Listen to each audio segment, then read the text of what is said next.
आज इस वीडियो में हम चैप्टर नंबर 2 यानी कि पॉलिनोमियल्स का एक इंट्रोडक्शन देखेंगे। तो हमने ऑलरेडी 9th स्टैंडर्ड में पढ़ लिया है कि पॉलिनोमियल्स क्या होते हैं। तो अगर हम लिखते हैं x cube plus 3x² minus 7x plus 6, तो इसे एक पॉलिनोमियल कहते हैं। यहाँ पर 3, 2, 1 और यहाँ पे कुछ नहीं यानी x रेज़ टू 0, ये सारे इंडेक्स है। और जो सबसे बड़ा इंडेक्स होता है, जो हाईएस्ट इंडेक्स होता है, हाईएस्ट इंडेक्स, उसे कहते हैं degree, degree of the polynomial. और इस केस में यहां पर डिग्री है 3। ओके, और ये जो आखिरी टर्म है जिसमें x रेज़ टू 0 बाद में लिखा गया है, ये कांस्टेंट टर्म है। तो पॉलिनोमियल्स x के वेरिएबल में है, हम उसको p ऑफ x लिख सकते हैं, या हम f ऑफ x भी लिख सकते हैं, या q ऑफ x भी लिख सकते हैं। अगर वो x के टर्म्स में है तो, अगर वो y के टर्म्स में है तो हम लिख सकते हैं f ऑफ y, जैसे कि y² माइनस 7। तो ये एक पॉलिनोमियल है जो y के वेरिएबल में है और उसका हाईएस्ट पावर यानी कि हाईएस्ट इंडेक्स 2 है।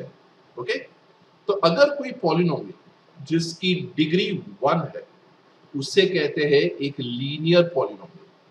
तो हाईएस्ट जो इंडेक्स है वो 1 होना चाहिए। फॉर एग्जांपल x प्लस 5, ये एक लीनियर पॉलिनोमियल है। लीनियर पॉलिनोमियल इसे इसलिए कहते हैं क्योंकि अगर हम इसका ग्राफ ड्रॉ करेंगे, जो हम थोड़े समय के बाद देखने वाले हैं, अगर ये x एक्सिस है और ये y एक्सिस है और एक ग्राफ ड्रॉ करेंगे, तो इसका एक स्ट्रेट लाइन आएगा, इसीलिए इसे लीनियर कहते हैं, LINE, एक स्ट्रेट लाइन आता है। और लीनियर पॉलिनोमियल का मतलब होता है जिसकी डिग्री है 1, जैसे कि y प्लस 7 या x माइनस 1 या सिंपली x या x प्लस 5/2 या x plus square root of 5/2। यहाँ पर स्क्वायर रूट्स हो सकते हैं नंबर्स में, लेकिन x खुद स्क्वायर रूट के अंदर नहीं हो सकता, रिमेंबर दैट। सो जिसकी डिग्री है 1 उसे कहते हैं linear polynomial. A polynomial of degree 2 is called a quadratic polynomial, जैसे कि x² माइनस 5x माइनस 7। तो यहाँ पे जो हाईएस्ट इंडेक्स है वो है 2, तो उससे कहते हैं quadratic polynomial. Okay, quadrate word में से ये आया है, और क्वाड्रेट का मतलब ही होता है स्क्वायर, यानी कि 2। ओके, और एग्जांपल लेते हैं, जैसे कि x² इज इक्वल टू 4। अभी मैं यहाँ पे इक्वल टू नहीं लिखूंगा, थोड़े समय के बाद हम जब इक्वेशन सॉल्व करेंगे तब लिखेंगे। तो x² प्लस 4 या माइनस x² माइनस 2, ये सारे के सारे क्वाड्रेटिक पॉलिनोमियल्स हैं। और एक पॉलिनोमियल जिसकी डिग्री 3 है उसे कहते हैं क्यूबिक पॉलिनोमियल, जैसे कि 7x³ minus 2x² plus 5x minus 1। तो ये क्यूबिक पॉलिनोमियल का एग्जांपल है। ये भी हो सकता है कि x³ माइनस 5x, सीधा सिर्फ दो ही टर्म्स है, x² भी नहीं है और कांस्टेंट भी नहीं है, ये भी एक क्यूबिक पॉलिनोमियल का एग्जांपल है। तो जो जनरल फॉर्म है, जैसे कि लीनियर पॉलिनोमियल का जनरल फॉर्म है, वो है ax प्लस b। यहाँ पर a की वैल्यू 0 नहीं हो सकती, बिकॉज अगर a 0 हो गया तो 0 मल्टीप्लाइड बाय x 0 हो जाएगा और सिर्फ b बचेगा, तो वो लीनियर पॉलिनोमियल भी नहीं रहेगा, वो एक कांस्टेंट पॉलिनोमियल हो जाएगा। हाँ, b की वैल्यू कोई भी रियल नंबर हो सकता है, a की वैल्यू कोई भी रियल नंबर हो सकता है, स्क्वायर रूट के अंदर, फ्रैक्शन के अंदर, नॉर्मल नेचुरल नंबर, बट 0 नहीं हो सकता। तो a की वैल्यू 0 नहीं हो सकती। तो this is a general format of a linear polynomial जिसका डिग्री 1 है। क्वाड्रेटिक पॉलिनोमियल का जनरल फॉर्म है ax² plus bx plus c, और फिर से a की वैल्यू 0 नहीं हो सकती। b और c की वैल्यू 0 हो सकती है, या किसी एक की वैल्यू भी 0 हो सकती है, लेकिन a की वैल्यू नहीं। क्योंकि a की वैल्यू अगर 0 हो गई तो ये लीनियर हो जाएगा, because 0x² is 0, 0 plus B x plus c is same as a x plus b. यहाँ पे ए की जगह पे बी वर्ड है और बी की जगह पे सी है, इतना ही फर्क है, ए की वैल्यू 0 नहीं हो सकती। वैसे ही a polynomial of degree 3 is cubic, उसका जनरल फॉर्म रहेगा A X cubed plus B X squared plus C X plus D. Again A की वैल्यू 0 नहीं हो सकती, बाकी बी सी और डी तीनों की वैल्यू बारी बारी 0 हो सकती है, एक साथ में भी 0 हो सकती है। अगर एक साथ में वो 0 है और ए की वैल्यू लेट्स से 6 है, तो 6x cube plus 0x square plus 0x plus 0, तो वो हो जाएगा 6x क्यूब। ये भी एक क्यूबिक पॉलिनोमियल है बिकॉज उसका जो डिग्री है वो है 3। If px is a polynomial in x and if k is any real number, then the value obtained by replacing x by k in px is called the value of px at x is equal to k. It is denoted by pk. इसका समझने की कोशिश करते हैं क्या लिखा गया है। तो अगर मैं एक पॉलिनोमियल लेता हूं let's say x square minus 4, ये है polynomial in terms of x, x के टर्म्स में हमने ये पॉलिनोमियल को लिखा है। अगर मैं अब कहता हूं when x is equal to let's say 5, तो हम कहेंगे जहां पर भी x है वहां पे हम लिखेंगे 5। मतलब अगर x की वैल्यू 5 है तो ये पॉलिनोमियल का वैल्यू कितना है, तो वो हो जाएगा x की जगह पे हम लिखेंगे 5 स्क्वायर माइनस 4, तो 5 स्क्वायर इज 25 माइनस 4 इज 21, यानी कि इस केस में p ऑफ 5 इज 21। ठीक है, ये p ऑफ 5 की वैल्यू है when x is equal to 5। उसी तरह से अगर हम यही पॉलिनोमियल को कंटिन्यू करके लेते हैं और लिखते हैं when x is equal to -1, तो पॉलिनोमियल क्या है x स्क्वायर माइनस 4, तो हम x की जगह पे लिखेंगे -1, यानी कि यहां पर हमने लिखा -1, x रेज टू 4 की जगह पे लिखेंगे -1 रेज टू x स्क्वायर की जगह पे लिखेंगे -1 स्क्वायर -4। -1 का स्क्वायर -1 नहीं होता, -1 का स्क्वायर 1 होता है because negative and negative positive हो जाएगा। -4 as it is, +1 -4 is -3, so the value of the polynomial at -1, जब उसका वैल्यू -1 है वो है -3। इसको हम यूं भी समझ सकते हैं कि अगर मैंने एक ग्राफ ड्रॉ किया, ठीक है, ये x एक्सिस है और ये y एक्सिस है, ठीक है, और जब x की वैल्यू 5 है तो y की वैल्यू 21 है। ओके, ये जो p ऑफ 5 है वो एक्चुअली y की वैल्यू है, तो या तो हम ये भी कह सकते हैं ये पॉलिनोमियल की वैल्यू है। ठीक है, तो जब x की वैल्यू 5 है, लेट्स से ये 5 है और लेट्स से ये है 21, सो यहाँ पर हम एक पॉइंट को रिप्रेजेंट कर पाएंगे। 5,21 ये भी समझ सकते हैं कि इसका वैल्यू है 5,21, यानी कि पहली वैल्यू x है, दूसरी वैल्यू y है, या ये भी कह सकते हैं कि पहली वैल्यू x है और दूसरी value polynomial in terms of x है।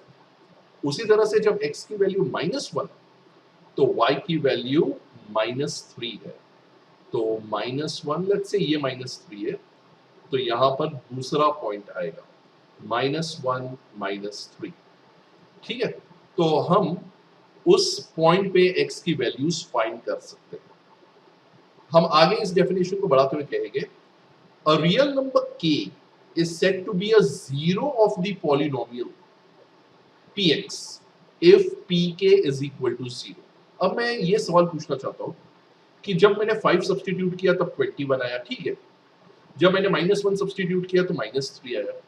मेरा सवाल ये है कि मैं ऐसा क्या सब्स्टिट्यूट करूं कि मुझे x स्क्वायर -4 में वही चीज सब्स्टिट्यूट करने के बाद, वही नंबर सब्स्टिट्यूट करने के बाद फाइनली आंसर 0 आए।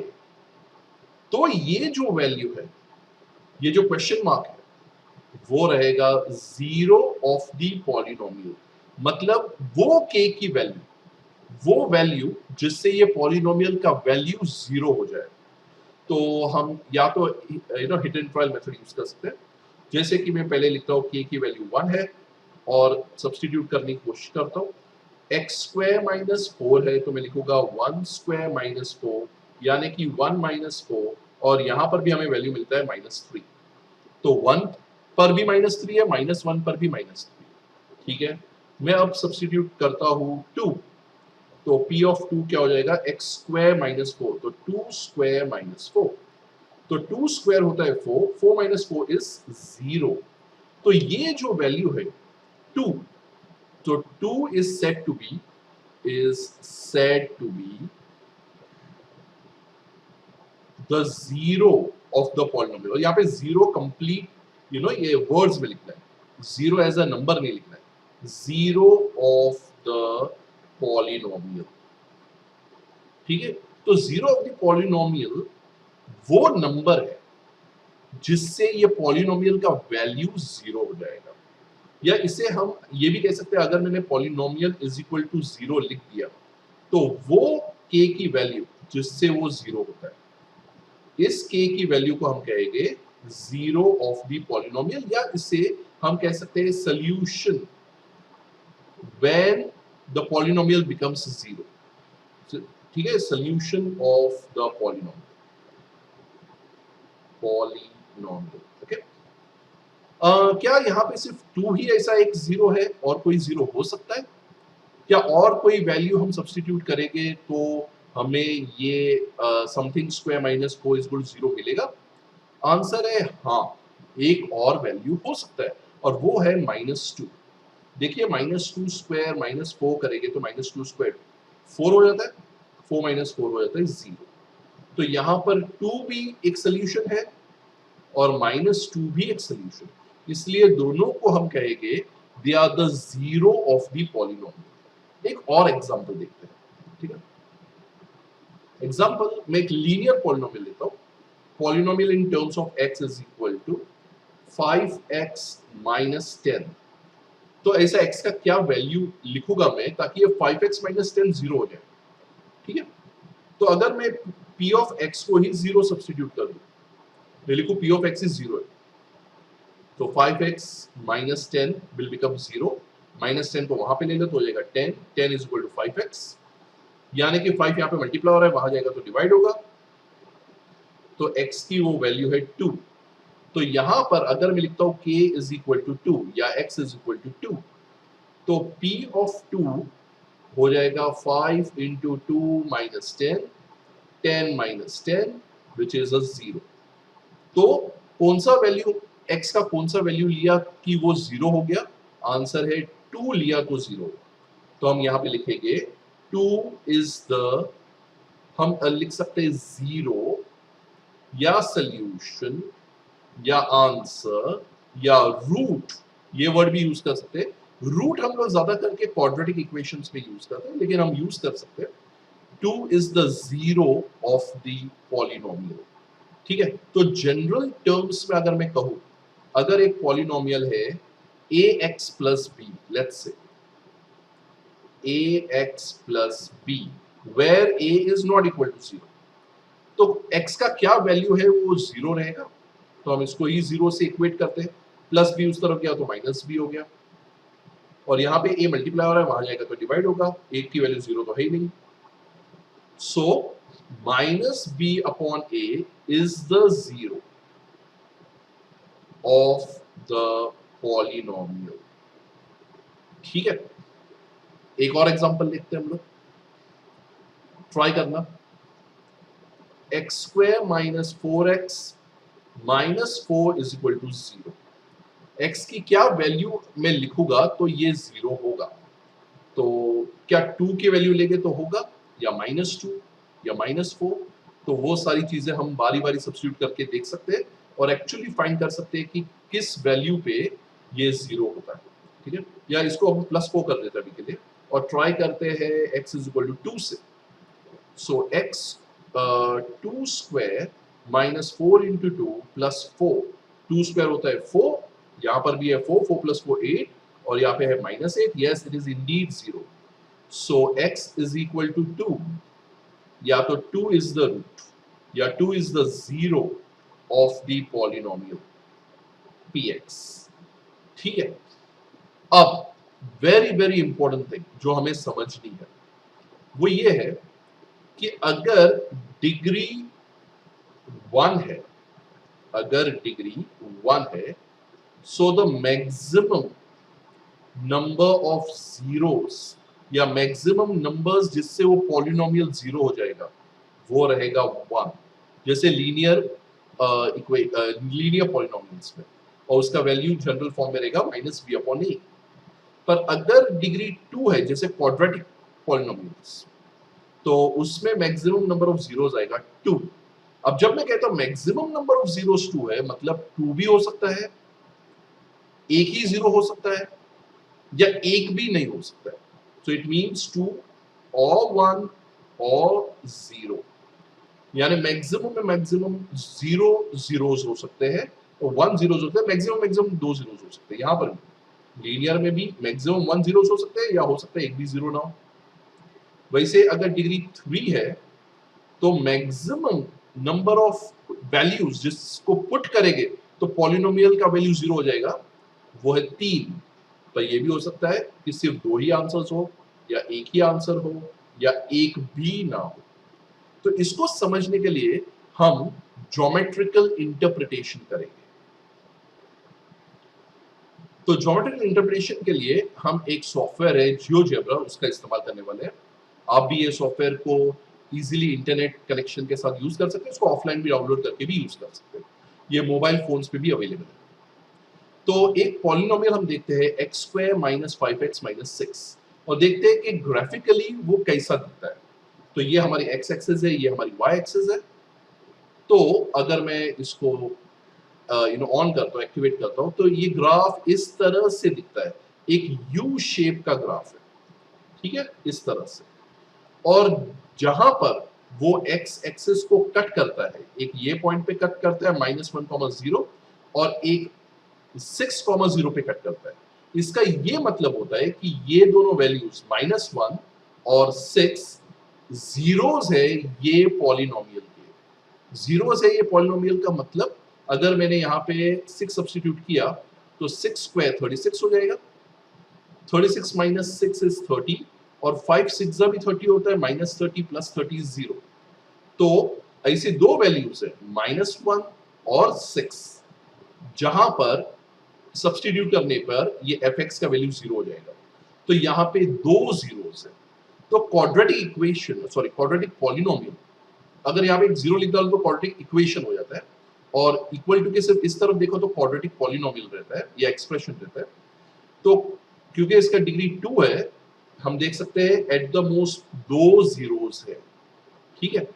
तो ये दो जीरोस है इस पर्टिकुलर पॉलिनोमियल के। तो जीरोस क्या होता है कि जब हम लोग ग्राफ ड्रॉ करते हैं तो वो पॉइंट्स जहां पर वो एक्स एक्सिस को कट करता है। अब ये भी सवाल आएगा कि ग्राफ किस तरह से ड्रॉ हुआ, तो उसके लिए बहुत ही सिंपल एक्सप्लेनेशन है। हम ग्राफ पे एक पॉइंट ले लेते हैं, ठीक है। जैसे मैंने ये पॉइंट लिया यहाँ पर, लेट्स से वो पॉइंट है ए, और वो पॉइंट है 6.14 1.02। तो इसका ये मतलब होता है कि अगर मैंने यहाँ पे सब्स्टिट्यूट किया जो ए की वैल्यू है 6.14, यहाँ पर भी 6.14 डालूंगा, तो ये जो ओवरऑल वैल्यू बताएगा वो अप्रोक्सीमेटली रहेगा 1.02। तो यहाँ से वो 6.14 है, ये x की वैल्यू है, और यहाँ से 1.02 है, वो y की वैल्यू है, और ये कंटिन्यूअसली चेंज होते रहेगा, ठीक है। तो अगर x की वैल्यू है 6.53 तो पॉलिनोमियल की वैल्यू हो जाएगी 4, वो यहाँ पर y की वैल्यू है। तो वो सारे पॉइंट का लोकस, यानी वो सारे पॉइंट का कॉम्बिनेशन, जो हम जैसे x की वैल्यू सब्स्टिट्यूट करेंगे तो y की वैल्यू या पॉलिनोमियल की वैल्यू मिलेगी, वो सारे पॉइंट्स को अगर हम ज्वाइन करेंगे तो वो इस तरह का एक ग्राफ दिखेगा। तो इस तरह से वो सारे पॉइंट्स को ज्वाइन करने पर हमें ये वाला ग्राफ मिलता है, और इसको हम ड्रॉ करेंगे तो ये यू शेप का ग्राफ दिखाई देता है। तो ये था हमारा पहला क्वाड्रेटिक पॉलिनोमियल। अब मैं इसको थोड़े टाइम के लिए हाइड कर देता हूँ, और एक लीनियर पॉलिनोमियल x+3 देखते हो, x+3 कैसे दिखता है। तो x+3 पॉलिनोमियल इस तरह से दिखता है। इसका ये मतलब होता है कि अगर मैंने x की वैल्यू को 1 सब्स्टिट्यूट किया तो 1 + 3 होता है 4, मतलब x की वैल्यू जब 1 है तो y की वैल्यू 4 है, ठीक है ना। अगर मैं x की वैल्यू 0 सब्स्टिट्यूट करूं तो 0 + 3 = 3, तो 0 सब्स्टिट्यूट करूंगा तो y की वैल्यू आएगी 3, या तो पॉलिनोमियल की वैल्यू आएगी 3। और उस तरह से सारे पॉइंट्स, हम और भी पॉइंट्स ले सकते हैं, जैसे कि मैंने यहाँ पे लिया अगर -2, तो -2 + 3 = 1, तो -2 के साथ 1 आएगा, और वो सारे पॉइंट्स को कनेक्ट करूंगा तो एक स्ट्रेट लाइन आएगा, इसीलिए इसको लीनियर पॉलिनोमियल कहते हैं। और अगर = 0 लिखेंगे तो इसको लीनियर इक्वेशन कहते हैं, ठीक है। अच्छा, इसका जीरो क्या है? इसका जीरो है ये पॉइंट जहां पे वो x एक्सिस को कट करता है, वो है -3। तो यहाँ पे अगर मैं -3 सब्स्टिट्यूट करूंगा तो -3 + 3 0, और ये ओवरऑल पॉलिनोमियल की वैल्यू 0 हो जाएगी, इसलिए -3 is the root, and there is only one root, एक ही रूट है यहाँ पर, एक से ज्यादा रूट या एक से ज्यादा जीरो नहीं है। इसको रूट भी कहते हैं, इसको जीरो भी कहते हैं, इसको सोल्यूशन भी कहते हैं, इसको आंसर भी कहते हैं। ये जो पॉइंट है जो y एक्सिस पे कट किया, इसका यहाँ पर कोई सिग्निफिकेंस नहीं है, तो ये पॉइंट को अभी के लिए हम इग्नोर करेंगे, हम सिर्फ वही पॉइंट को कंसीडर करेंगे जो x एक्सिस को कट करता है, इसी को जीरो कहते हैं, ठीक है। अब मैं इसको भी हाइड कर देता हूँ। एक और पॉलिनोमियल देखते हैं, h of x is x³ + 3x² - 6x - 8। तो हम देखते हैं कि ये पॉलिनोमियल किस तरह से दिखता है। ये पॉलिनोमियल इस यूं ऊपर गया, फिर वापस नीचे आया, फिर नीचे से वापस टर्न होके ऊपर गया, ठीक है। हम देखेंगे यहाँ से वो टर्न हो रहा है और ये यहाँ से टर्न हो रहा है, क्योंकि ये एक क्यूबिक पॉलिनोमियल है, उसके मैक्सिमम जो डिग्री है वो 3 है, मैक्सिमम इंडेक्स 3 है, तो उसके मैक्सिमम जीरोस भी 3 है, और यहाँ पे वो 3 जीरोस है, एक है -4 पे, एक है -1 पे, और एक है 2 पे। मतलब मैंने अगर 2 सब्स्टिट्यूट किया तो ओवरऑल वैल्यू हो जाएगी 0, मैंने -1 सब्स्टिट्यूट किया तब भी ओवरऑल वैल्यू 0 हो जाएगी।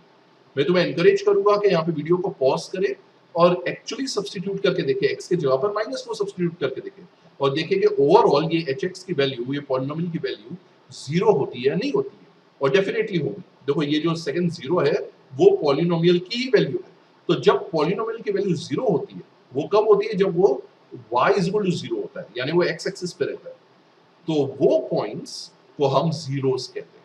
तो यहाँ पर 3 जीरोस है, ठीक है। हम दूसरा एक देखेंगे जिसका डिग्री 4 है। तो ये जो ग्राफ अभी ड्रॉ हुआ वो है x⁴, तो इसको जरा और एक्सपांड करके देखो, हाँ इतना ही है, x⁴ + 3x 6x³ + 3x² - 10x + 0। अब यहाँ पे कांस्टेंट नहीं है तो हम इसको +0 अज्यूम कर सकते हैं। तो क्योंकि इसकी डिग्री 4 है, रिमेंबर मैक्सिमम 4 जीरोस हो सकते हैं। ये भी हो सकता है कि 3 ही जीरोस हो, ये भी हो सकता है कि 2 हो या 1 हो या 1 भी ना हो, ठीक है। पर मैक्सिमम 4, एक है -5 पे, एक है -2 पे, एक है 0 पे, और एक है 1 पे। देखो 0 ही सब्स्टिट्यूट करके देख लो, तो ये हो जाएगा 0⁴ यानी कि 0, 0³ is 0, 0 × 6 is 0, 0² is 0, 0 3s are 0, 10 × 0 is 0, तो ओवरऑल 0 + 0 - 0 सब 0 होता है। तो ये बहुत इजीली हमने वेरीफाई करके देख लिया। तो यहाँ पे 4 जीरोस है। तो जीरोस क्या होता है? ग्राफिकली स्पीकिंग, जब वो ग्राफ x एक्सिस को जहाँ पे कट करता है, वो 4 जीरोस है। हम बोल सकते हैं ये है x1 की वैल्यू, ये x2 है, ये x3 है, ये x4 है, ठीक है। अब फिर से एक बार हम ये पहला क्वाड्रेटिक इक्वेशन देखते हैं, x² - 5x - 6 = 0, ये इक्वेशन हुआ, यहाँ से आता है पॉलिनोमियल हुआ। ये भी एक क्वाड्रेटिक पॉलिनोमियल है, लेकिन x² की वैल्यू यानी कोएफिशिएंट की वैल्यू -1। तो हम देख सकते हैं कि ये एक उल्टा यू शेप है, ठीक है। तो जब कभी भी x² का कोएफिशिएंट नेगेटिव होगा तो वो एक उल्टा यू शेप रहेगा, और तभी भी जहां से भी वो x एक्सिस को कट किया यानी कि 1 और 6, ये उसके जीरोस है। तो एक बात को समझ लो कि जब x² का कोएफिशिएंट पॉजिटिव है तो एक प्रॉपर यू शेप आएगा, ठीक है, जो ऊपर से इंफिनिटी पे जा रहे हैं और नीचे से बाउंडेड है। और जब x² का कोएफिशिएंट नेगेटिव है तो एक उल्टा यू शेप बनेगा हमेशा, ठीक है। अब हम एक और पॉलिनोमियल लेते हैं, क्यूबिक है, x³ और देखते हैं उसका ग्राफ किस तरह से है। उसका ग्राफ यूं है, तो पहले वो नीचे से आता है और वो सिर्फ और सिर्फ 0 पे x एक्सिस को कट करता है और फिर हमेशा के लिए ऊपर की तरफ चला जाता है। तो यहां पर सिर्फ और सिर्फ एक ही जीरो है और वो है when x is equal to 0। पर क्योंकि ये तो क्यूब है, इसके तो 3 जीरोस होने चाहिए, पर यहां पर एक ही जीरो है। या हम कह सकते हैं तीनों तीन जीरोस यही है, 0 0 0। तो एक बात हमेशा याद रखना है कि ये जो डिग्री है 3, ये बताता है कि मैक्सिमम 3 जीरोस हो सकते हैं, जैसे कि ये hx के टर्म्स में। लेकिन वहां पे 3 जीरोस थे, एक यहाँ पर था, एक यहाँ पर था और एक यहाँ पर था। लेकिन मैक्सिमम 3 जीरो हो सकते हैं, मिनिमम तो 0 भी हो सकता है, 1 भी हो सकता है, 2 भी हो सकता है। तो यहाँ पर एक ही जीरो है, वो है एट 0। तो 0 क्यूब इज 0 और कोई भी वैल्यू डालेंगे, 1 डालेंगे, 2 डालेंगे, तो कभी भी 0 वैल्यू नहीं आएगी। ठीक है, उसी तरह से हम क्वाड्रेटिक पॉलिनोमियल लेते हैं x² - 4x + 4, जो हमने शायद थोड़ा टाइम पहले भी देखा था। वो भी एक सीधा यू शेप है, लेकिन वो एक ही पॉइंट पे कट करता है, वो है 2, जस्ट 1 पॉइंट। वो 2 पे ही कट करता है x एक्सिस को। तो इस बार इस पॉलिनोमियल का एक जीरो है, ओनली 1 जीरो, और वो है when x is equal to 2 और when that value of k is equal to 2। ठीक है, ये बार दो जीरोस नहीं है, सिर्फ एक जीरो। और अगर उसके बाद वाला पॉलिनोमियल लेके x² + 1, जो है ऑरेंज में है, मैं उसके पहले वाले को हाइड कर देता हूं, तो ये तो x एक्सिस पे कहीं पर भी इंटरसेक्ट नहीं हो रहा है। हाँ, y एक्सिस पे जरूर इंटरसेक्ट होता है 0,1 पे, लेकिन ये पॉइंट कोई ज्यादा इंपॉर्टेंट पॉइंट नहीं है अब के लिए। बाद में हम देखेंगे कि इसका भी क्या इंपॉर्टेंस है। तो ये तो x एक्सिस को कट ही नहीं करता है, तो देयर आर नो जीरोस, एक भी जीरो नहीं है। हालांकि इसकी डिग्री 2 है, तो इसके दो जीरोस होने चाहिए थे, पर फिर से बताओ, वो मैक्सिमम दो जीरोस हो सकते हैं, मिनिमम तो एक भी नहीं हो सकता है, क्योंकि ये बार वो कट ही नहीं कर रहा है, x एक्सिस को कहीं पर भी इंटरसेक्ट नहीं कर रहा है। अब हम एक जनरलाइज्ड पॉलिनोमियल लेंगे। ये वाला पॉलिनोमियल है 1.5x², यस वो डेसिमल हो सकता है, प्लस 1x + 1, और देख सकते हैं ये बार भी वो x एक्सिस को कट नहीं कर रहा है। ठीक है, और अगर मैं ये a b और c है, देखो ये a b और c की वैल्यूज है, a की वैल्यू 0 अगर ले लूं, देखो अभी a की वैल्यू 0 हो जाएगी, तो सडनली हो जाता है 0x² + 1x + 1। तो 0x² को इग्नोर करो, 1x + 1 इज लाइक x + 1, तो ये हो जाता है एक लीनियर पॉलिनोमियल, यानी कि स्ट्रेट लाइन आ जाता है। और अगर मैंने x a की वैल्यू नेगेटिव ले लिया, जैसे -1.5x² या -2.2x² + 1x + 1, हम इसको भी चेंज कर सकते हैं, ऑफ कोर्स देख सकते हैं अलग अलग शेप्स बन रहा है। तो ये बार इसके दो रूट्स है, एक है अप्रोक्सीमेटली -0.51 पे और अप्रोक्सीमेटली 2.69 पे, पर हम देख सकते हैं कि वो किस तरह का शेप ले रहा है। तो जब x² का कोएफिशिएंट नेगेटिव है, तो उसका शेप उल्टा यू है, और जब x² ये जो a का कोएफिशिएंट 0 है तो लीनियर है। ठीक है, वो क्वाड्रेटिक ही नहीं रहेगा। और अगर a की वैल्यू पॉजिटिव है, तो एक प्रॉपर यू शेप लेता है। और फिर से यहाँ पर उसके दो रूट्स है, एक -4.61 पे, एक -0.72 पे, और अगर हम इसको जस्ट चेंज करेंगे, तो ये जीरोस की वैल्यू चेंज होती है। ठीक है, और अब एक भी जीरो नहीं है, तो ये पॉलिनोमियल 0.9x² + 3.9x + 5 का एक भी जीरो नहीं, और हम इस तरह से इसको जस्ट टच कर सकते हैं कि उसका एक जीरो हो जाए, जैसे कि x² - 4x + 4, तो उसका एक जीरो हो जाता है। तो मैं ट्राई करता हूँ, यहाँ पे लिखता हूँ x², ठीक है, इसकी वैल्यू 0 ले लेता हूँ और इसकी वैल्यू कर देता हूँ 0,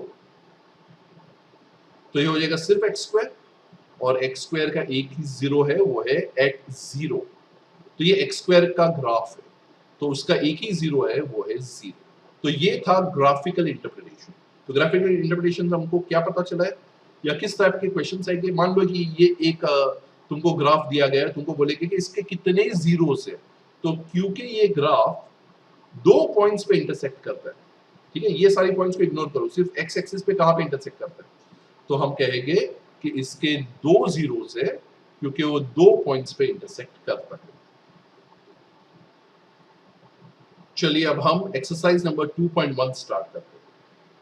question number 1, the graphs of y is equal to px, यानी polynomial in terms of x को यहाँ पे y लिखा गया है, are given in this figure 2.10 below. for some polynomials px, find the number of zeros of the px in each case. तो हम पहला सम लेते हैं, लेट्स से इसका नाम हम a दे देते हैं। तो सम नंबर 1 का a, ये तो x एक्सिस को कट ही नहीं करता, ये y एक्सिस को कट करता है, लेकिन x एक्सिस को कहां पर भी कट नहीं करता है। तो हम लिखेंगे there are no zeros, there are no zeros as the graph does not cut the x axis। ठीक है, क्योंकि वो x axis को कट ही नहीं करता है तो there are no zeros। Second लेते हैं, इसको हम b नाम दे देते हैं। यहां पर हम देख सकते हैं कि एक ही पॉइंट पे कट किया है, यहां पर only this is the point, let's say वो पॉइंट का नाम है a, एक ही पॉइंट पे x एक्सिस को कट किया तो इसका एक ही जीरो है। तो b का आंसर आएगा there is only one zero of the polynomial, लिख सकते हैं हम of the polynomial, ऊपर भी लिख सकते थे वैसे। और फिर रीजन क्या आएगा, as the graph cuts the x-axis at only one point,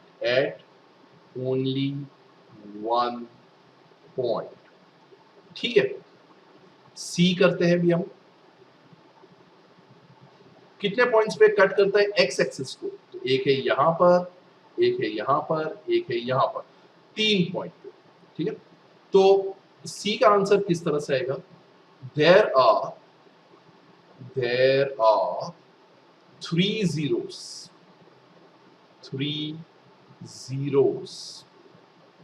of the polynomial, या px भी लिख सकते हैं, as the graph